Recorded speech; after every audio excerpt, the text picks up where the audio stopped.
I just finished rewriting our company marketing site from NextJS to Ruby on Rails. Now, why I embarked on that rewrite is the subject for another video.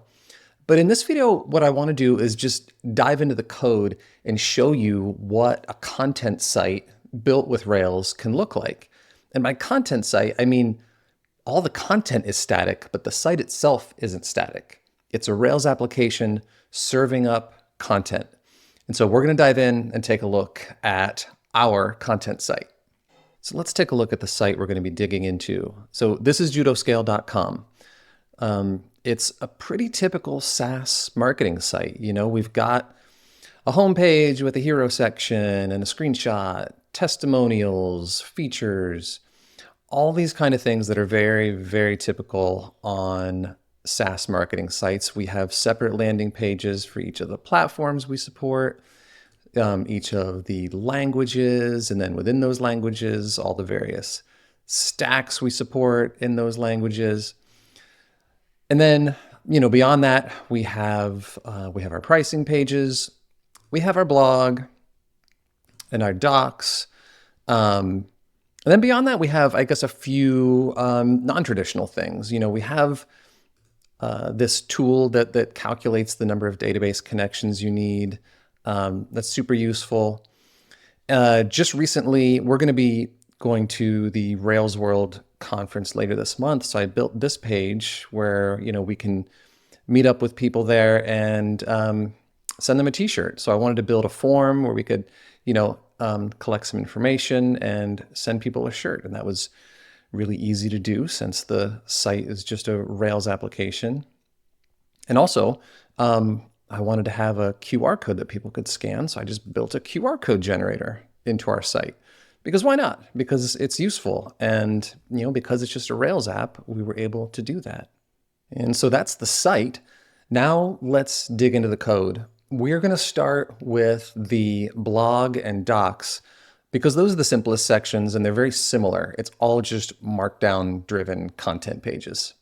So let's start here in our posts controller, which is what drives our blog. So it's a pretty lightweight controller. We've got an index view for you know, our blog index page and then a show view for viewing an actual blog post. And each blog post is backed by a post model, which is not an active record model where it's not actually backed by a database at all. It's just a plain old Ruby object that responds to all, so we can kind of use it like an active record model. So we're just pulling all the posts in to a constant. We render them all in our index action. Now we are using Flex to render our views here, and I've talked about Flex in some other videos. We're not going to get too into it here, but you'll notice that we don't have instance variables in our controllers because with Flex you're passing the arguments directly instead of the implicit instance variable access. But yeah, and then showing a view, we're just grabbing a post by the canonical path that's part of the param. If we find it, we show it. And if we don't, then we render a not found page. And that's pretty simple. If we dive into the post model, we're including Markdown document. We'll dive into that in a second. That gives it all of its Markdown functionality. We've got a YAML file that has all of our author metadata, so we can show the author with the blog post. And then this is a bit of messy code that all it does, it digs in, finds all of our Markdown files in our app views posts directory, and it news up a post instance with the file path and the canonical path that we can look it up by. So let's dig into Markdown document next. So here is where all of our logic is for turning Markdown into HTML. And I love that this is all in code that we control. And it's allowed us to do some pretty cool things. So we are using Red Carpet to do our Markdown rendering. If we come down here and look at our parsed document method, this is where we're splitting out the YAML front matter. And then we are grabbing we're parsing the YAML front matter, and then we're parsing the remaining Markdown using the Markdown to HTML method that we have up here. So this uses our HTML renderer, which is a subclass of Red Carpet's own HTML renderer. So what's cool is that we can dig in and do anything we want with the Markdown rendering here.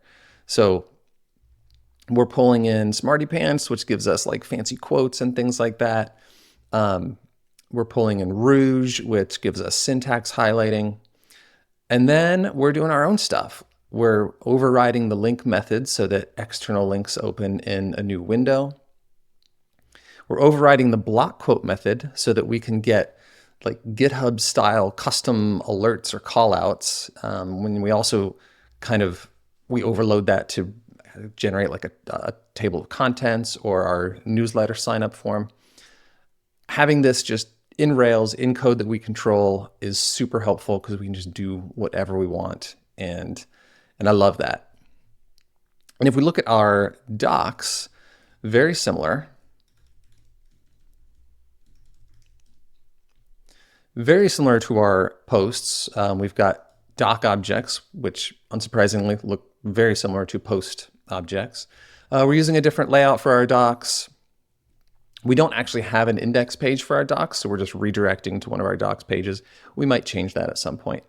Other than that, it's pretty much all the same. We just have, a different flex component that we use for our docs show view, and those are really just, a lot of Tailwind styling and wrapping for the Markdown content and that kind of thing.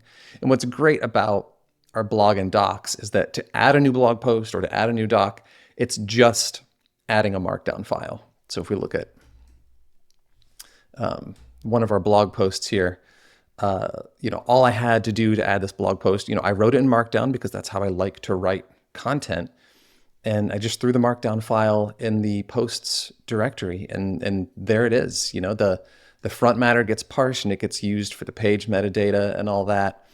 And it's great. I don't need to add a route. I don't need to add an action or anything like that. It's just adding a Markdown file, and I can create that Markdown in any Markdown editor that I prefer. I like to use Bear, but like John, one of our writers, he likes to use Typora, and that's great. We can use whatever Markdown editor we want and then just throw it in here and it's just going to work, which is super cool.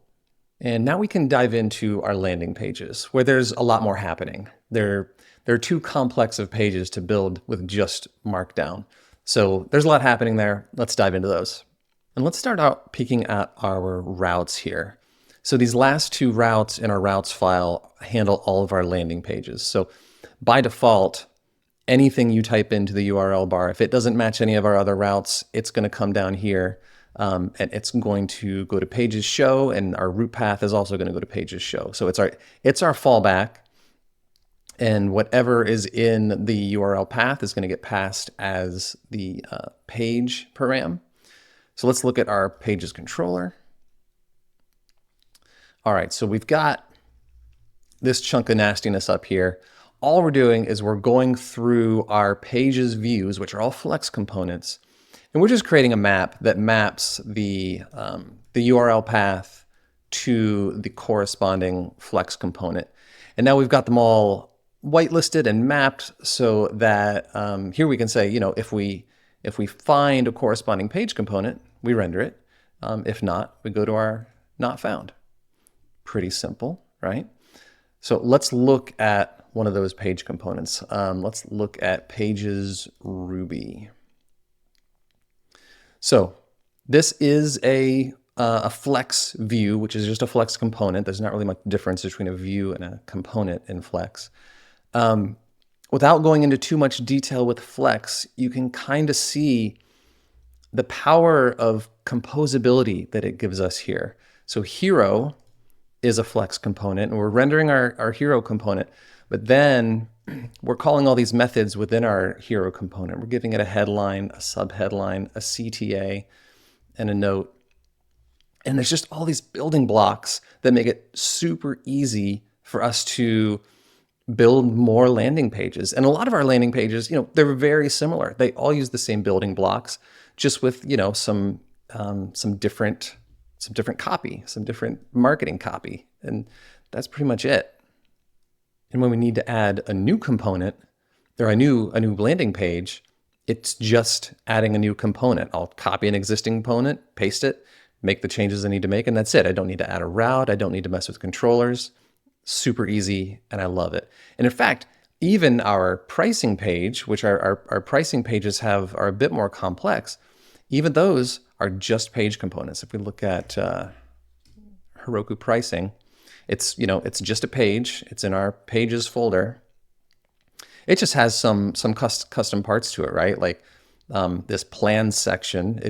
These are our Heroku plans. They don't need to be used on any other page. So that's just a private method in here with all of our plans listed in there. And so even our pricing pages are just pages. So it just makes it really easy to add new pages anywhere in the site. And if we just stopped there, I would be happy. What I've shown you so far, that's all the basics for a SaaS marketing site, and it's really nice having it in a Rails application. It's a joy to work with.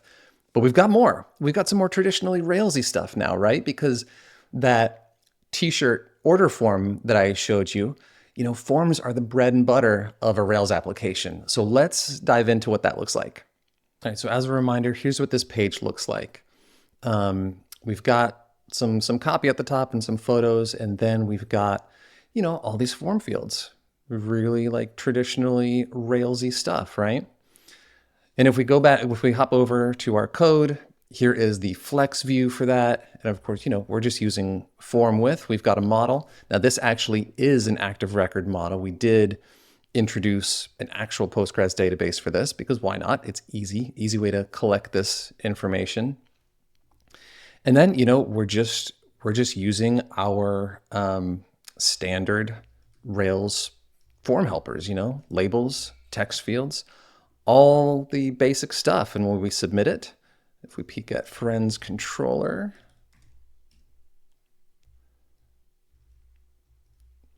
a pretty typical Rails controller. We're newing up a model. We're seeing if it saves. And if it saves, this is where we get a little interesting. So our t-shirts are fulfilled by Printful. So when we save this data, we're actually then sending the user along to Printful to complete their order. Works super well. And of course, having it all in Rails made it really, really easy to build. And let's also peek at that QR code generator that we looked at earlier. So you'll notice this QR code generator, again, it's just a page. Didn't even make a controller or a route for this. Just threw a flex view in here as its own page. It doesn't look anything like our other pages, but that's okay.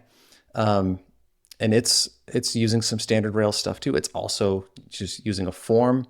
It just makes a get request back to itself. So it's super simple. It didn't even need to have a controller for it or anything like that. We're just grabbing the URL straight from the params or giving it a default. So really easy to kind of build a nice little internal tool like this. And I'm just excited for the possibilities that it opens up to build a lot more stuff like this. It would have been a lot harder for me as a Rails developer if I tried to build them in NextJS. I'm sure a NextJS developer would have had no problem. But as a Rails developer, it's just been so nice to keep the marketing site back, to bring the marketing site back into the Rails world where I'm comfortable and where I have experience using all the tools. If you're a Rails dev as well, I would consider using Rails for your next static site. Maybe it doesn't have to be static. Maybe it's just a content site that's running Rails. I love it. I think you might love it too. If you want to follow along what I'm up to, subscribe to the Judo Scale newsletter. It's down linked below. Either way, I'll see you next time.